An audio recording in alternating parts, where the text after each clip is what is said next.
CM Chandrababu Naidu 5 ఎకరాల విస్తీర్ణంలో భారీ భవంతిని నిర్మించేందుకు కుటుంబ సభ్యులతో కలిపి భూమి పూజ చేశారు. ఎవరికీ తెలియకుండా పార్టీ నేతలకు ఆహ్వానం లేకుండా ఈ శంకుస్థాపన కార్యక్రమాన్ని చేపట్టారు. చంద్రబాబు నాయుడు 5 ఎకరాల విస్తీర్ణంలో నిర్మిస్తున్న భారీ భవంతి గురించి మనతో మాట్లాడడానికి వైఎస్ఆర్సీపీ నేత జూపూడి ప్రభాకర్ గారు.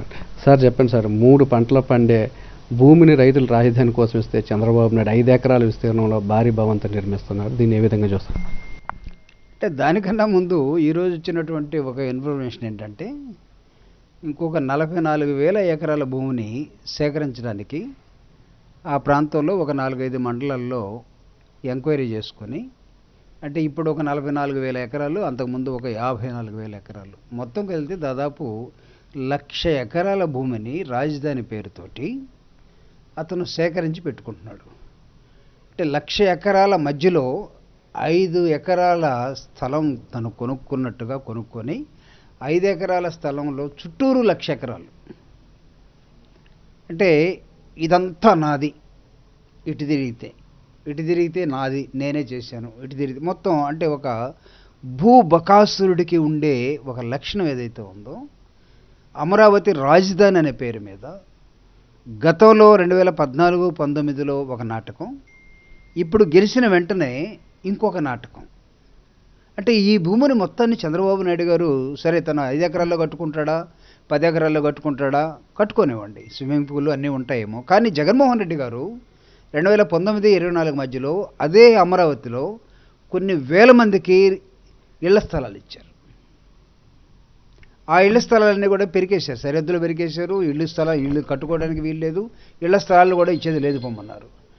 అంటే డెమోగ్రఫిక్ ప్రాబ్లం వస్తుందని కూడా చెప్పారు. ఎందుకంటే ఈ ప్రాంతంలో దళితులు కానీ పేద వర్గాలు కానీ ఎవరైనా ఉంటే రాజధానికి ఆ కళ తగ్గిపోతుంది, రాజధాని అందం పోతుంది. తర్వాత ఎక్కడి నుంచైనా సింగపూర్ నుంచి రావాలన్నా, అమెరికా నుంచి రావాలన్నా ఈ పేదవాళ్ళని చూస్తే వాళ్ళు ఎవరు రారు అన్నట్టుగా, లేకపోతే ఆ ప్రాంతంలో ఉన్నట్టు కులాలు ఇవన్నీ రానట్టుగా ఒక నాటకం ఆడారు. కానీ ఈరోజు చంద్రబాబు నాయుడు గారు, జగన్మోహన్ రెడ్డి గారు పేదలకు ఇచ్చినటువంటి భూమిని ఏం చేశాడో చెప్పాలి. నెంబర్ 1, ఇంకొక 44,000 ఎకరాల భూమిని సేకరించే క్రమంలో, పూలింగ్ చేసే క్రమంలో గతంలో 54,000 ఎకరాలు మీరు పూల్ చేసిన తర్వాత ఆ ల్యాండ్ మీరు ఇందాక చెప్పినట్టుగా 3 పంటలు, అద్భుతమైన పంటలు, కాస్ట్లీ పంటలు పండే భూమిని అది అలా వదిలేశాడు. తర్వాత ఇప్పుడు ఇంకొక 44 లక్షలు, ఇది కూడా కాస్ట్లీ ల్యాండే, 3 పంటలు పండుతాయి. అంటే రైతులు ఇప్పుడు 44,000 ఎకరాల భూమిని రైతులు సొంతంగా ఇస్తారా వీళ్ళకి? గతంలో అంటే తెలియక ఇచ్చుండొచ్చు. ఇప్పుడు నాకు తెలిసి ఇప్పుడు ఆ ప్రాంతంలో రైతులు కానీ, ఆ ప్రాంతంలో రాజకీయ పార్టీలు కానీ, ఆ ప్రాంతంలో ప్రజలు కానీ చంద్రబాబు నాయుడు గారు మొత్తం మాయమాటలే చెప్పి అమ్మఒడి ఇవ్వలేనాడు. ఇప్పుడు ఆ భూములు తీసుకున్న తర్వాత ఏమిస్తాడు? లేకపోతే నాకు గెలవక ముందు నేను ఏదో అనుకుని అన్నీ చెప్పేశాను, గెలిచిన తర్వాత నాకు అంత గందరగోళంగా అయోమయంగా ఉంది, నేనేం చేయలేకపోతున్నాను, అవసరమైతే మీరు నన్ను దయచేసి అర్థం చేసుకొని ప్రజలను అడిగేవాడు ప్రజల దగ్గర నుంచి ఇంకొక 50,000 ఎకరాలు తీసుకొని ఏం చేస్తాడు? అంటే ప్రజలు దీన్ని నమ్ముతారా? నీ సూపర్ 6 ఇంప్లిమెంట్ చేయలేక ఇబ్బంది పడుతున్న సమయంలో ఇంకొక 44,000 ఎకరాలని ఎవరికి దారాదత్తం చేయటానికి? ఎవరికి? నువ్వు అమెరికన్స్కా కంపెనీల పేరుతోటి, లేకపోతే మీ బంధువులుకా మీ రాజకీయ పార్టీ పేరుతోటి, లేకపోతే మీ రాజకీయ పార్టీ నాయకులుకా మీ కమ్యూనిటీ పేరుతోటి ఎవరికి ఈ భూమిని ఇవ్వబోతున్నావు? ఇండస్ట్రీస్ అక్కడ పెట్టడానికి వీలు లేదు. ఒకవేళ పెడితేనా ఏం ఇండస్ట్రీస్ పెడతావు? 1,00,000 ఎకరాలు ప్రపంచంలో రాజధాని కోసమని సేకరించినటువంటి ఒక ముఖ్యమంత్రి కానీ ప్రధానమంత్రి కానీ ఎవరు లేరే. చరిత్రను ఒకసారి గూగుల్లో కొట్టి చూసినా, is there anybody who collected land for the purpose of the construction of the capital near about 1 lakh అని గూగుల్లో నేను ఇప్పటిదాకా సెర్చ్ చేశాను. నోబడి ప్రపంచవ్యాప్తంగా.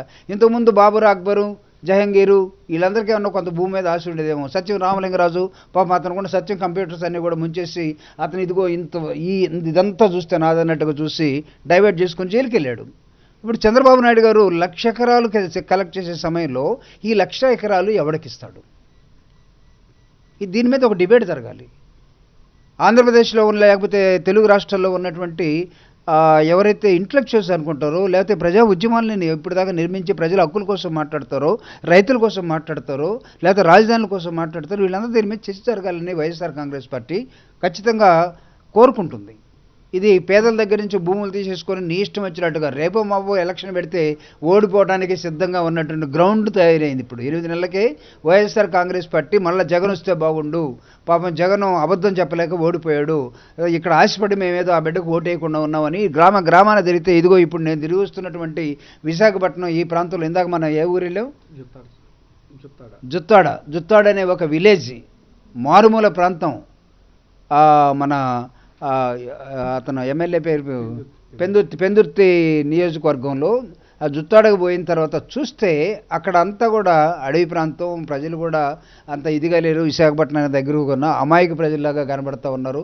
వాళ్ళు అడుగుతూ ఉన్నారు, అయ్యా జగన్ రావాల్సిన అవసరం ఉంది, మళ్ళా మాకు అమ్మఒడి రావట్లేదు, మాకు నాడు నేడు లేదు, మా స్కూల్ పిల్లలకి సరైన యూనిఫామ్ లేదు, మొత్తం మాకు చెప్పిన అబద్ధాలు. ఈరోజు నిరుద్యోగులకి ఏమి ఇవ్వట్లేదు, ఆడవాళ్ళకి ఏమి ఇవ్వట్లేదు. జగన్మోహన్ రెడ్డి గారు ఉన్నప్పుడైతే పండుగలు అద్భుతంగా జరుపుకునే వాళ్ళం, జగన్మోహన్ రెడ్డి గారు ఉన్నట్టయితే పిల్లల చదువులు బాగుండేది. నెలలకో లేకపోతే ఎప్పుడొకప్పుడు సంవత్సరంలో ₹1,00,000 2 లక్షలు మా కుటుంబంలో వచ్చి అకౌంట్లో పడుతూ ఉండేవి. ఈరోజు మొత్తం ఇస్తామంటే ఆశపడిపోయి ఆ బిడ్డను మేము ఇబ్బంది పెట్టి ఇదిగో ఇక్కడ అబద్ధాలు చెప్పేవాడిని నమ్మేసి మేము ఇబ్బంది పడుతూ ఉన్నాం. జగన్ రావాలని ఇందాక నేను సమూహాలతో మాట్లాడుతుంటే వాళ్ళందరూ చెప్తా ఉన్నారు. ఇప్పుడు నీకు అమరావతి ప్రాంతంలో ఉన్నటువంటి వాళ్ళు నిజంగా మీకు 44,00,000 ఎకరాల భూమిని మీరు పూలింగ్ అంటే నమ్మి ఇస్తారా, లేకపోతే దౌర్జన్యంగా ఏమైనా లాక్కుంటారా, లేకపోతే వాళ్ళకి ఏ బేసిస్ మీద వాళ్ళకి సిఆర్డీఏకి ప్రభుత్వానికి అగ్రిమెంట్ ఏంటి ఖచ్చితంగా తెలుసుకోవాల్సిన అవసరం ఉంది. జస్ట్ అయితే చంద్రబాబు నాయుడు గారు సంతకం పెట్టి కేబినెట్ నిర్ణయం ఒకటి చేసేసింది, మీరందరూ పోయి ఐఏఎస్ ఆఫీసర్స్ ఎంఆర్ఓలు అందరూ పోయి పనిచేయమంటే జరిగే విధానం కాదు ఇది. కాబట్టి ప్రజల ముందు ఇది చర్చ జరగాల్సిన అవసరం ఉంది. నువ్వు 1,00,000 ఎకరాల మధ్యలో ఒక ఇల్లు కట్టుకొని ఒక ఐలాండ్ లాగా 5 ఎకరాల్లో మీరు ఉంటున్నారంటే అంటే రాజు లక్షణాలు చంద్రబాబు నాయుడు గారికి వచ్చేసాయా? అంటే రాజ్యాంగాన్ని మార్చేస్తామని బీజేపీ వాళ్ళు పక్క తిరుగుతూ ఉంటే రాజ్యాంగాన్ని మార్చే రాజ్యాంగంలో మీరు రాజు అయిపోయావు అనుకుంటున్నారా? No it is democracy. మీరు ఇప్పుడున్నటువంటి ముఖ్యమంత్రి రేపు ఉంటారో లేదో తెలియదు. మారుతున్నటువంటి ప్రజల ఆలోచన విధానాలకి ఖచ్చితంగా గురికాక తప్పదు. కాబట్టి వైఎస్ఆర్ కాంగ్రెస్ పార్టీ ఒకవేళ మీరు మళ్ళా 44,000 ఎకరాలని మీరు పూల్ చేసినా, గతంలో 54,000 ఎకరాలని మొత్తం 1,00,000 ఎకరాలు మీరు పూల్ చేస్తే మళ్ళీ ఈ 1,00,000 ఎకరాలని ప్రభుత్వం జగన్మోహన్ రెడ్డి గారి ప్రభుత్వం ప్రజలకు పంచడానికి సిద్ధంగా ఉంది. గుర్తుపెట్టుకోండి, ఎవడెవడే భూమిని తీసుకున్నాడో ఆ భూమిని తిరిగి వైఎస్ఆర్ కాంగ్రెస్ పార్టీ తిరిగి మళ్ళీ ఆ రైతులకు ఇచ్చేస్తుంది. ₹1,00,000 మీరు కలెక్ట్ చేసినటువంటి మీరు పూల్ చేసిన భూమి మొత్తం కూడా మళ్ళీ జగన్మోహన్ రెడ్డి గారు పేద వర్గాలు ఎవరైతే ఉన్నారో వాళ్ళకి ఆ భూమిని పంచుతాడు, ఇళ్ల స్థలాల కోసం ఇస్తాడు, అదేవిధంగా ప్రభుత్వ అవసరాల కోసం వాడతాం. ఇవన్నీ కూడా జరిగే ముందు దీని మీద చర్చ జరగాలి. ఏ విధంగా ప్రభుత్వం లేకపోతే కేబినెట్ ఇలాంటి నిర్ణయం తీసుకుందో ఇది ప్రజలకు చెప్పకుండా రహస్యంగా చేయడానికి ఏమాత్రం అవకాశం లేదనేది దీన్ని తీవ్రంగా వైఎస్ఆర్ కాంగ్రెస్ పార్టీ ఖండిస్తోంది. రాజధాని కోసం ప్రపంచంలో ఏ నాయకుడు కూడా 1,00,000 ఎకరాల భూమిని సేకరించలేదని, 1,00,000 ఎకరాల మధ్యలో తన నివాసం ఉండాలన్న ఉద్దేశంతోనే చంద్రబాబు నాయుడు 5 ఎకరాల స్థలంలో తన ఇంటిని పేదవాళ్ళకి ఇళ్ళు ఇస్తే చంద్రబాబు నాయుడు అక్కడ ఏ పేదవాడిని ఉండనివ్వకుండా తాను మాత్రమే అక్కడ ఇల్లుని కట్టుకుంటున్నారని చెప్పి జూపిడి ప్రభాకర్ విమర్శిస్తున్నారు. కెమెరామెన్ శంకర్తో నాయుడు, విశాఖపట్నం నుంచి.